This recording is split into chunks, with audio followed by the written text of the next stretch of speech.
तो hello guys, आज हम करने वाले हैं चैप्टर 3 के 3.2 एक्सरसाइज का क्वेश्चन 5।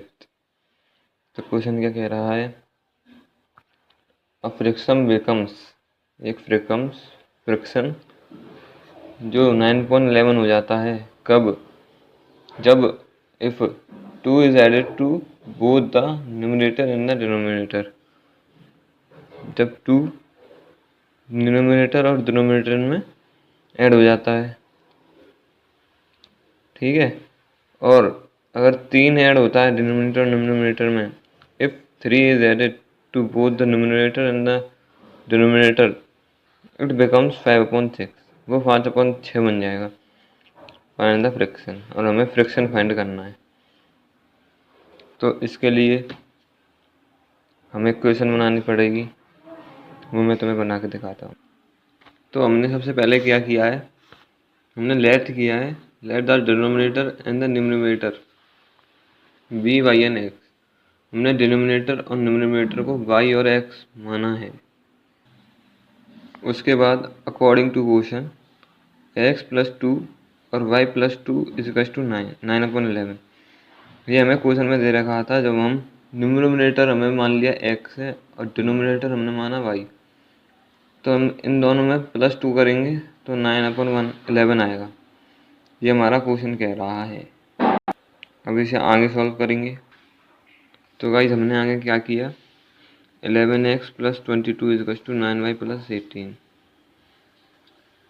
11 का मल्टीप्लाई x/2 में किया और 9 का मल्टीप्लाई y/2 में किया, तो क्या आया, 11 का मल्टीप्लाई अगर x/2 में किया तो 11x + 22, 11x का 11x, 11×2 = 22 = 2, और 9 का मल्टीप्लाई y/y+2 में किया तो 9y = 9y और 9×2 = +18, प्लस था ना बीच में, इसकी वजह से। अब आगे 18 को हम 22 के माइनस में लेके गए तो ये बिकम्स 4, ये 4 हो गया। और 4 को इसके साथ प्लस का साइन आएगा, क्योंकि यहाँ बड़ा कौन सा साइन है, प्लस कर दिया 11 में, 11x और 9y। अब हम 4 को उधर लेके जाएंगे तो 9y - 4 हो जाएगा, और 11 को हम अपॉन में नीचे कर देंगे तो वो x की वैल्यू आ गई 9y - 4, और 11 हम अपॉन में ले गए तो ये क्या आ गई, x की वैल्यू। और ये हो गई हमारी इक्वेशन फर्स्ट।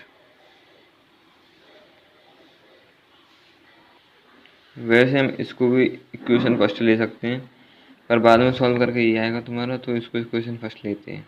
अब सिमिलरली हमने क्या किया है, हमें दूसरी कंडीशन दे रखी थी कि x+3, अगर हम न्यूमरेटर और डिनोमिनेटर में 3 प्लस करते हैं तो 5/6 आएगा। अगर हम डिनोमिनेटर और डिनोमिनेटर में 3 प्लस करते हैं तो 5/6 आएगा। ये हमारा क्वेश्चन कह रहा है दूसरी कंडीशन में। तो ये उसकी पहली क्वेश्चन की तरह ऐसे ही हो जाएगा। 6 का मल्टीप्लाई x+3 में करेंगे तो 6x + 18, 6x = 6x प्लस 6×3 = 18, और 5 का मल्टीप्लाई y+3 में करेंगे तो 5y = 5y प्लस 5×3 = 15। ठीक है बच्चा लोग। अब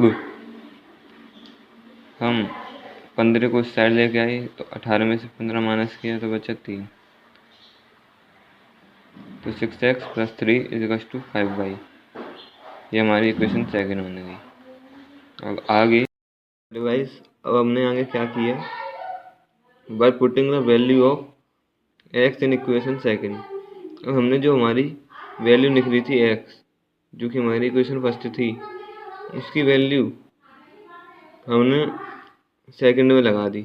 इस सेकंड इक्वेशन में 6x + 3 = 5y उस इक्वेशन में लगा दी, तो क्या हुआ, हमारी इक्वेशन थी 6x + 3 = 5y। 5/, फिर हमने 6x की वैल्यू हमें पता थी जो कि हमने ऊपर निकाली थी क्वेश्चन फर्स्ट में, 9y - 4/11। अब 6 का इंटू इसमें कर दिया x की वैल्यू 9y - 4/11, फिर इसके प्लस था 3 तो +3 = 5/, 6 का इंटू 9 में किया तो आया 54/, 6 का मल्टीप्लाई -4 में किया तो माइनस के 24 और अपॉन में 11 था तो अपॉन में 11 + 3 = 5/।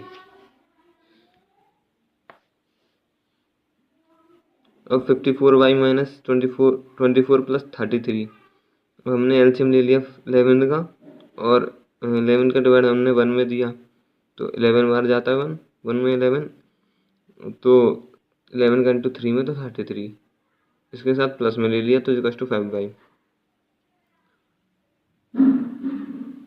और 33 में से ये प्लस का साइन है, ये माइनस का साइन है, माइनस प्लस माइनस, और 33 में से 24 माइनस करे तो कितने आए 9, और प्लस का आएगा साइन क्योंकि डिजिट किसकी बड़ी है 33, इसलिए प्लस का साइन आया अपॉन 11। अब 11 का इंटू 5 में कर दिया 5/, में तो 54y + 9 = 55/, तो वो 55/, हो गया। 11 का इंटू अगर हमने 5 में किया तो फिर 54y - 55/, 55/, को उधर ले आए और प्लस के 9 को उधर ले गए, तो यहाँ पे माइनस के 1 वही बता, और = 1 - 9, और y = माइनस के 1 को माइनस के 9 के अपॉन में ले गए और माइनस से माइनस कटा तो -9/1, और 9/1 को हम 9 लिख सकते हैं क्योंकि हर डिजिट के नीचे